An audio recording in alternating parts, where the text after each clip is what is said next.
Mamen! O syempre, umulan. Alam nyo na kung ano masarap ulamin. Masarap humigop ng mainit na sabaw. Eto nga pala yung kapartner nung in-upload ko kanina lang na tortang dulong, mamen.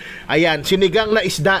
Nakalimutan ko tawag, pasensya na kayo. Kung alam nyo, paki-comment down below kung ano tawag dun sa isda na yan. Pero yan yung masasarap na sabawan na isda, puti yung laman na medyo makunat-kunat, mamen. Ayan, nagpakulo na ako ng aromatics, mamen. Bawang, lagyan nyo ng onting luya o kamatis, tapos tinimplahan ko ng paminta. Pwede nyo timplahan niya ng asin o kaya patis, mamen. Pag kumulo na, durugin nyo yung kamatis at lagay nyo yung isda. Sinortcut ko na yung video, mamen, kasi puro kulo lang naman yan.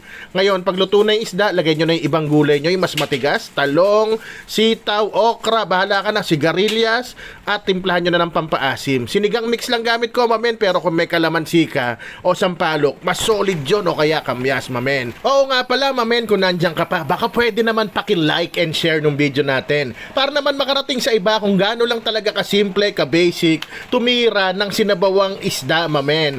O paano, mamen? Ayan, goods na, kaya naman, isigaw nyo na! Rapsa! Men!